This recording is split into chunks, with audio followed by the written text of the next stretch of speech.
Hey, kia ora. Helen Brahms here, coming to you live from Sun City in Arizona. Hope you're all having a super fantastic, sparkling day. Welcome to Before the Dirt Nap podcast number 1346. 10 ways to live your best life now before the dirt nap. So before we get started into this list of 10, and I have some really good ones tonight. Before we get into the list of 10 things that you could do to help you live your best life now before you take your dirt nap, I have a funny story to tell you. So today we're sitting here quietly this afternoon. Zeffie's up on the dashboard. She's in her bed in the sun, stretched out and sleeping, and she's got her head on the driver's side of her bed and with her head up so you can see her ears. And she got it propped on she rearranged her blankets in her bed so she could prop her head on her pillow, prop her head on the blankets, and so I can see her ears. Then we hear it coming, and anybody who loves fighter jets, you know that sound when you hear it coming. So we live on the flight path for Luke Air Force Base, and the pilots were up flying today, and this pair of pilots were heading back to the base. They came straight overhead, low, and they were low enough that the roar of the engines shook. We vibrated here in Sparkles. It vibrated because of the noise, and I was just like, oh, I just tell you, it makes my heart go pound. It's like, love that sound.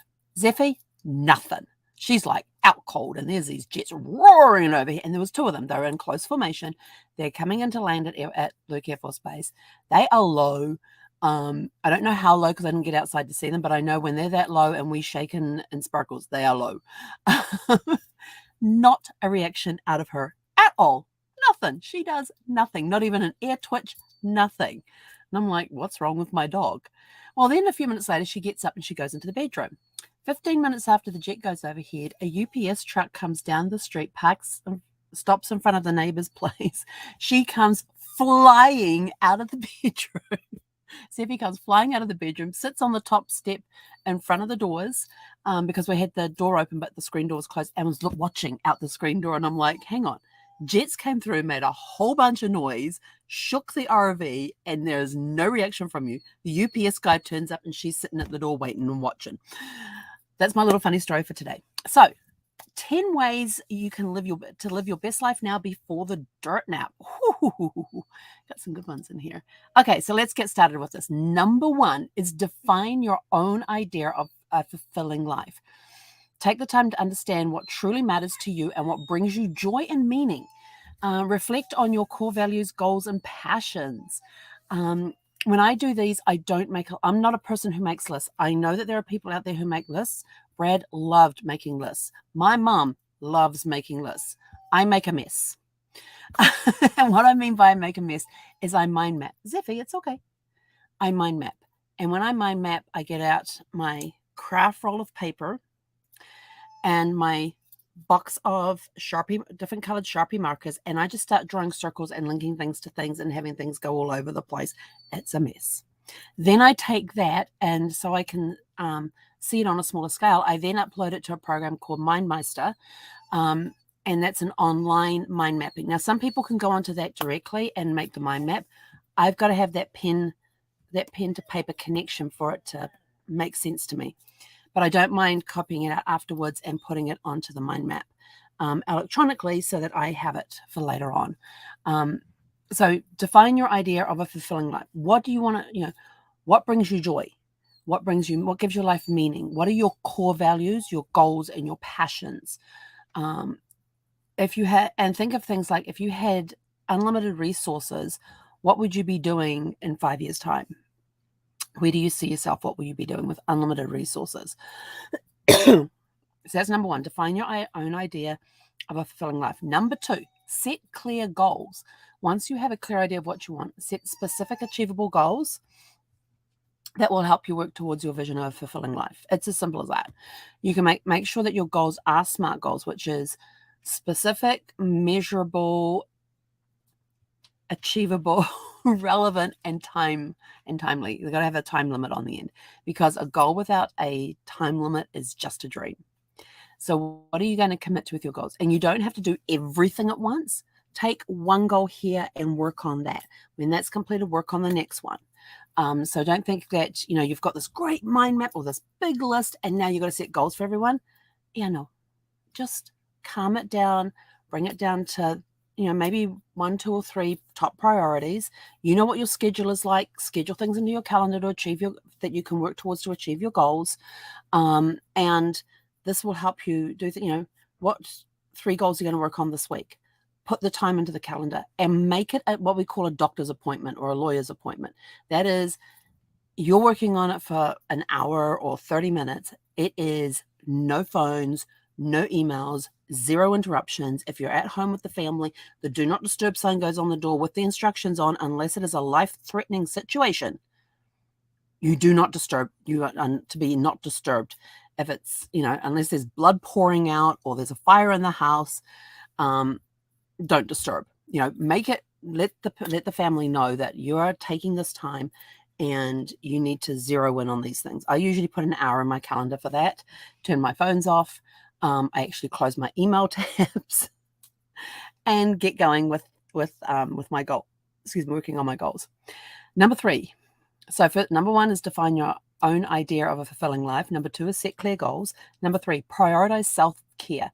I have to tell you, if you're not taking care of your physical, mental, emotional well-being, you're not taking care of your number 1 asset. People think time is their most precious commodity.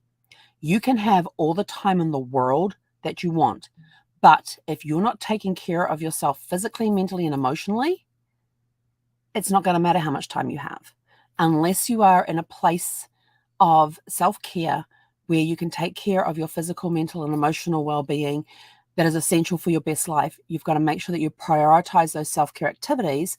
And it could be something like exercise, meditation, healthy eating, getting enough sleep, quality time with self, reading a personal development book or something like that, keeping track of your goals, just whatever it is that you need to do to take care of you. Again, schedule time in your calendar for that. Because if you're not in the best optimal health, it doesn't matter how much time in the world you have. So if you can be in your best optimal health, whatever that is for you. I know some people have physical challenges. I know some people have emotional challenges. I know that there are challenges that affect health. But if you are in your best optimal health, just look at it that way. I have, if you have a certain condition, and what is your best optimal health? What do you need to do to maintain that so that you can live your best life now, that you can get out there and you can do things? So number 4, cultivate positive relationships. And this could be building positive relationships with family, friends, people in your community. Where can you contribute significantly to your overall happiness and well-being? Make time for meaningful social connections and surround yourself with people who uplift and support you. Who are your buoys in your life? And if you don't know that reference, you'll have to come to Networking Riches to find out. Because I ain't going to tell you. But who are your buoys in life? Get rid of the anchors. And if you want to know about anchors and buoys, you're going to have to come to Networking Riches on April 22nd and 23rd. And I think the link is in the description below. I'm not sure if it is, but it's havetonetwork.com. So, come along to that so you can find out about buoys and anchors and which ones you need to have in your life. Number 5. I know, I'm sorry. That one just popped into my head about the buoy thing. I'm sorry. I actually have notes in front of me, and most of you know that I do things off the cuff. I actually put notes together today. Where are we up to? Define your own idea of life, of a fulfilling life. Set clear goals. Prioritize your self-care. Cultivate positive relationships. Number 5, learn new skills and pursue your passions. Continuously learn and grow is an essential part of living a fulfilled life. If you have a passion or a hobby that you absolutely love, why not keep that continual education going? So you're learning new skills, because learning those new skills will help you step up and achieve your goals that you want to achieve. For example, I get in as many genealogy classes as I can. I went to Boston University, attended Boston University online for a 7-week intensive principles of genealogical principles or principles of genealogical principles. And I passed that class with an A. So I was very, very happy about that because it was an intense class. And our 7th week was actually a 2-week class crammed into one. And that was all about DNA. And I'm like thinking, okay, I got to do a 2-week DNA class in 1 week. Whew. I did it. I was determined to do it because I was determined to pass this class, because in order to take the next level of certification with Boston University, I have to pass this one and then wait a year before I can apply for the next portion in the certification level. Because sorry, my dog is giving me the most cutest puppy dog looks with little whines too. Please, can we go? But they want us to have time to put into practice what it is that we learned during that genealogical principles class. We have to put that into practice before we're allowed to enroll for the next class. So taking those continual education, I've got another genealogy class coming up at the end of July, which is my week-long class with the International History and Research. International Genealogical History and Research. It's a week-long class. We take one track for an entire week, and there's different modules and things that we study during that week, but we're basically with the same group of people for that entire week. Excuse me. I love those classes because I get to learn, and genealogy is a huge passion of mine. Travel is another passion of mine. So I'm constantly online with cruise lines and hotels and resorts and tour guides, learning about what makes them who they are, what market are they going after, what is special about their brand, what is special about their cruise ship or their hotel or their resort or their tours. So I'm constantly, and because they're updating product all the time, bringing in new hotels, bringing in new brands, opening a new hotel, cruise ships, bringing out a new cruise ship that may be the beginning of a new type of cruise ship that they have, a new class. So learning about those. Keeping up to date. And with the Cruise Lines International Association, or CLIA, they have a lot of classes on there that are generic on sales and travel, on geography, on marketing and all of that. And they never promote any one cruise line. It's always just a very generic cruise line. So taking part in those skills, and in order to get your qualification for the next year, you have to have done X number of classes as well before they'll give you your little ID. But, it's taking the time out to do those, just an hour a day. There's also a really cool program that's called Center of Excellence. And they have classes on so many different things. I learned about raw chocolate. It was a 10 video class where there was a chef there who taught us to make chocolate and different things. It was a chocolate dessert. There was a chocolate torte. There was chocolate milk. There was, and I tell you, hot chocolate cocoa, but all using raw ingredients. It was really good. And the chocolate was excellent because I made it with my own 2 hands. So, and everybody who knows me knows I'm a huge chocoholic. So it's taking the time to do that. Let's see. So learning new skills. Number 6, live in the present. Excuse me.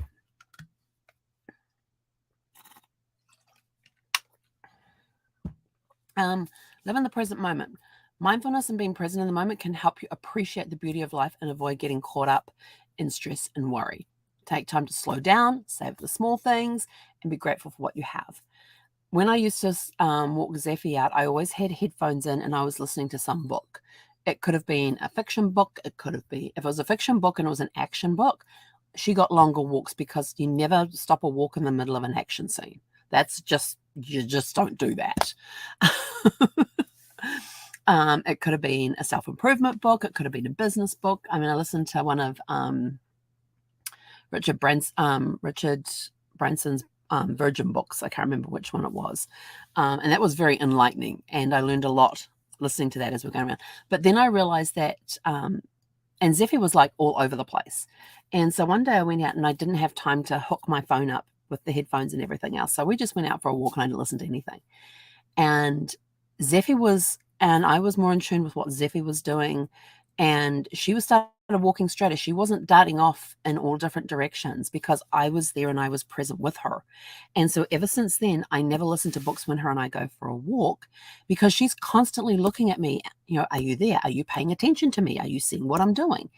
How am I doing? Am I being a good girl? She's always looking for that connection with me. So, and that's me being in the moment with her and being present with her so we can appreciate the things. And of course, she's always sniffing different things. So when she's sniffing different things, I'm like, what are you sniffing there? And try to figure out, what is it about that she's sniffing? And sometimes it could be a statue somebody hit. I mean, the funniest ones are if she comes across a garden where they've got a statue of an animal or something in there, and she just and the first time she sees it, she'll sort of like react to it, which makes me jump because when she jumps, I jump. But it's because I'm in that moment with her. Had I had my headphones in, I would have completely missed it. So it's taking that time to slow down. I always associate, we get to see a lot of hummingbirds around here at times. And I always associate the hummingbirds with Brad because he loved hummingbirds. And his thing with hummingbirds was that, he actually wanted to put up hummingbird feeders wherever we lived, but he never got around to doing it. So whenever I see the hummingbirds, I always think of Brad. So it's been, and sometimes we'll just, we might be out walking, Zeffy's doing her thing, and I'm just standing there and I might be watching this little hummingbird that's sitting on top of the signpost. I'm just sitting there watching it. I'm not taking my phone out to take a picture of it. I'm just sitting watching I'm just standing there watching this bird in the moment and just thinking, about Brad and thinking that this hummingbird is Brad letting me know that everything's okay. I'm here. I'm with you. So it's being aware of what is around you. One day I decided to challenge myself. When I had the headphones off, and I did this a while ago. Maybe I should do it again. But every time I go out for a walk, I have to take photos of interesting things that I see along my walk. And it really made me more be present in what it was I was doing.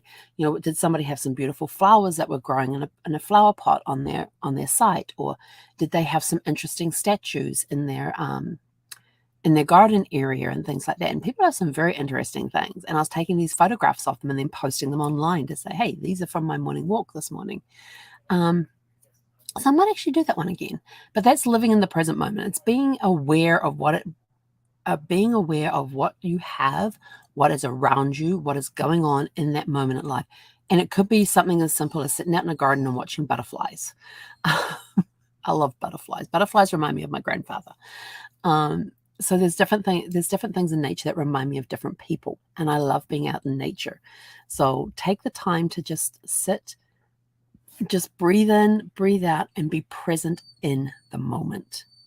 And don't get caught up in, banish any stress or worry from your mind at that time, and just learn to sit in the moment and appreciate what you have around you, what you are witnessing. If you're watching I love watching water as well.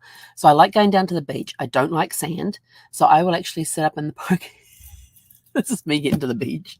If they had a boardwalk that went over the dry sand to where the wet sand was, I would be happy. I like walking on wet sand. I don't like walking on the dry stuff.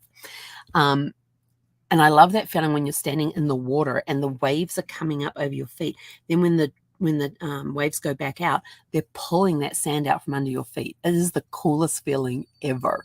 The problem is I have to walk through all that dry sand to get to the wet part of the beach where it will do that. And then, of course, I've got to walk back. And yeah, I just have this thing about sand. But a lot of times when I was living in Solana Beach, I would drive down to where one of the beaches where they had this parking lot up high that you could look out over the Pacific Ocean, and I could sit there. And one day I was on my way to the hospital to see Brad, and I just had to stop.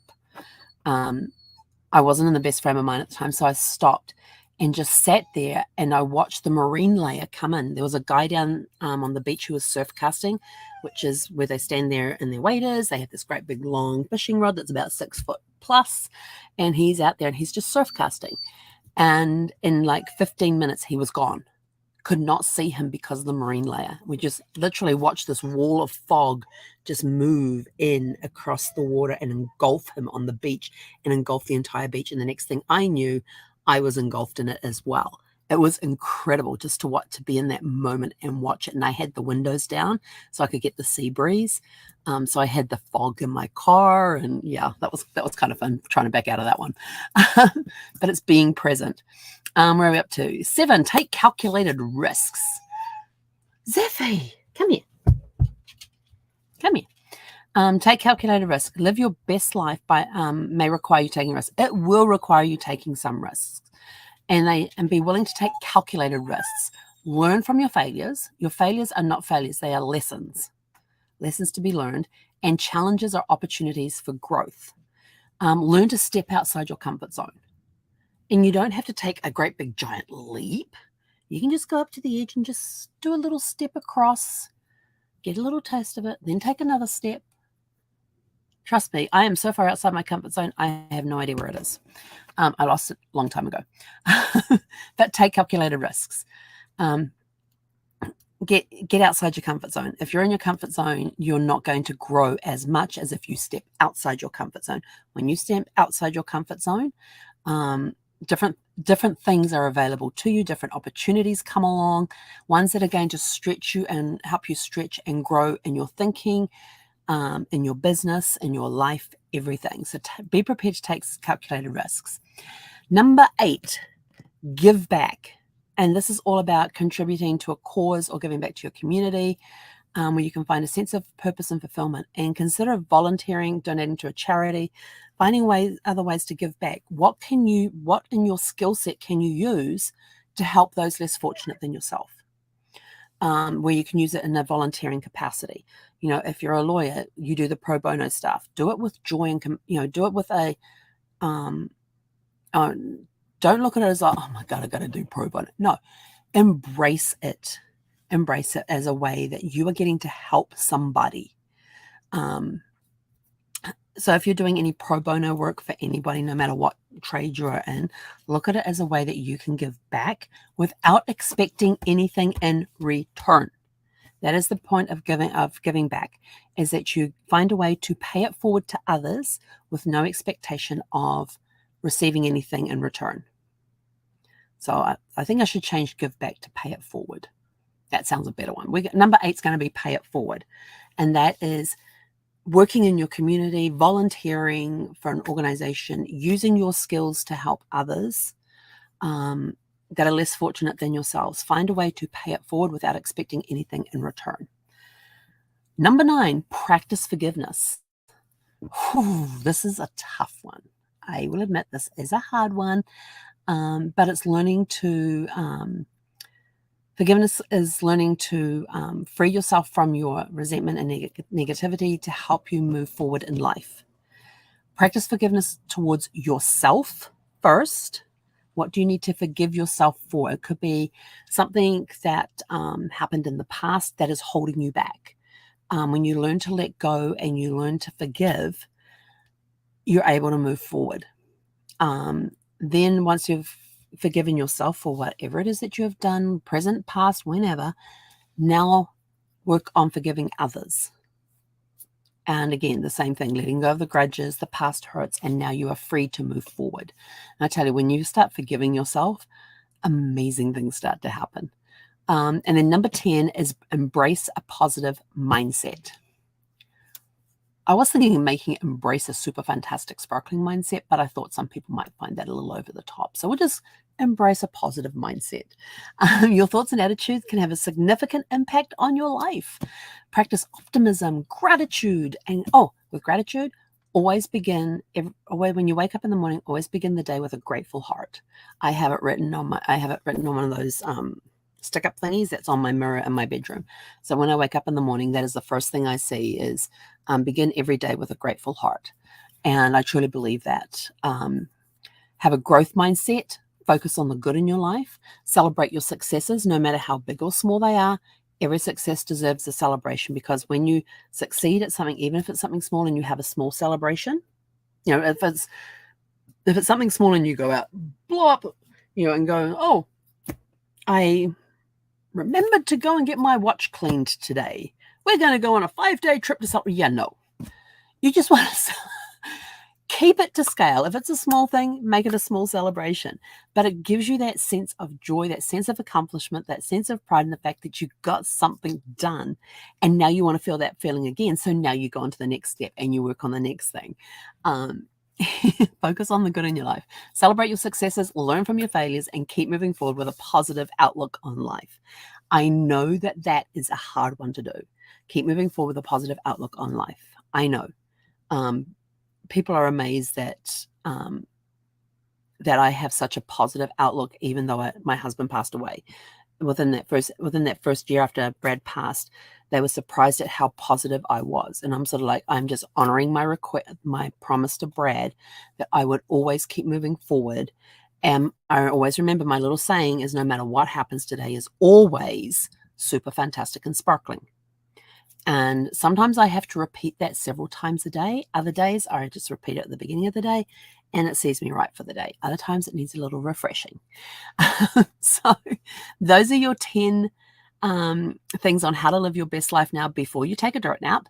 So let's run over them. 1, define your own idea of a fulfilling life. 2, set clear goals. 3, prioritize self-care.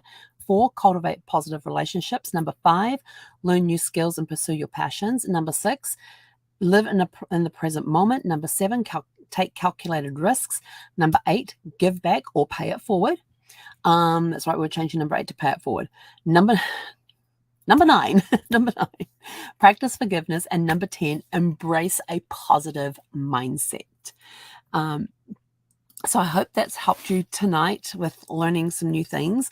And my question for you is, what steps are you following to help you live your best life? Hang on, I'm going to read my question over here. What steps are you following to live your best life now? If you want to learn something new, there is a link immediately after that question that will take you to Center of Excellence, where there is an array of classes, everything from photography to cooking to making chocolate, to crystals, to reading auras, to Reiki. What else did they have in there? Genealogy. I think I saw a bread making one in there. I'm trying to remember. They've even got one in there. One of the latest one is on coding. I don't know what language they're coding in, but they've got a coding class. What else did they have in there? Essential oils. How do you use essential oils? What are they? How are they made? How to distill your own essential oils. Aromatherapy, doing an aromatherapy business. All sorts of things. If they even have continuing credit classes there as well. Now, it is based in England, so I don't know if the continuing credit classes from this organization will help you with your US continuing credits, but it's there. If you want to learn about mind mapping, there's a link there for that. And if you want to be the first to know about once in a lifetime adventures, there's a way that you can sign up to do that as well. Because travel is one of those self-care things. It's one of those things that will help you cover a few of those things when you go traveling. You're learning other cultures. There's even volunteerism, that volunteer travel that you can take, where your entire vacation, you take a week's vacation, and that whole time that you're on that week's vacation, you're in some country somewhere helping build skills, build schools, build houses, build medical centers, helping people to learn a trade that they can do for themselves, or even learning from the locals on how to do things. I remember there was one, can't remember what country it was in, but they were teaching, but the volunteers were learning how to roll cigars. I thought, well, that's kind of interesting. And I've actually been in a cigar shop in Little Havana in Miami, and we're watching the guy there, like doing the prep, and the woman was explaining the whole process and everything else. There is a process to how to roll a perfect cigar. And I don't smoke. I never tried a cigar before, but it was fascinating. I was fascinated by the whole process. They even showed the trays that they use for molding the cigars and that sort of stuff, and how you roll them with the tobacco leaves and all of that sort of thing. It was fascinating. It was a 15-minute. She gave us a 15-minute presentation on how cigar, and this guy's just sitting there and he's doing his thing with the cigars. And she says, now you see that he's already done these trays over here, which means his next step for these trays to turn them into cigars is he's going to go and do this. And he's already checked the leaves, the tobacco leaves that he had there. So he'd already checked those. So there was a process for that and a process for treating them before you roll them into cigars. There's a process for chopping up the tobacco that's going to go on the inside of the cigar. It was, I tell you this, I'm not one that smokes. I don't like smoke. But it was a fascinating process to learn. And we even learned how to make espresso, Havana style, Cuban style espresso. That was fascinating too. And I'm like, and we even got to try that. We even got to we got a little, and I mean a little, those little pill containers that they give you in the doctor's office with a couple of pills and they want you to take, or when you're in hospital or whatever, they give you the little paper cups about that size of we got about that much of a espresso to try. And I'm not a coffee drinker, but that was really good. So when it is brewed correctly, it can actually taste really, really good. And I was like, okay, I kind of like that. So yeah, so there's all sorts of different things that you can learn, different cultures that you can learn things about. There's, like I said, there's the volunteer tourism. So if you want to pay it forward and you're not sure how to do it, but it's something that's intrigued you, you can always book a trip to another country where you go in with a group of people and that group stays together for the week, and you're helping build a school, you're helping build a medical center, you're helping build a house or houses in this particular community. And you get to meet and mingle with the locals. And try the local cuisine and all that sort of stuff. I thought that would be really cool to do. I need somebody to go with me because it's not something I'm going to do by myself. There are some limits. There are some limits of stepping, being outside the comfort zone. Okay. Anyway, so that's it from us for today. Hope you enjoyed 10 ways to live your best life now before the dirt nap. Please leave comments below on some of the steps that you're taking, that you are following to live your best life now as well. Always looking to learn from others. And when you leave the comments below about how you're doing whatever it is that we talked about in the video, that gives us inspiration and inspires us to keep going and to find ways that we can help you even further. Or it could be something that's like, well, that's a really good idea. Let's go try that. So anyway, that's it from us for this evening. We'll catch you guys back here tomorrow evening at 6 p.m. Pacific. Hey, konera. Oh, have a super fantastic sparkling evening.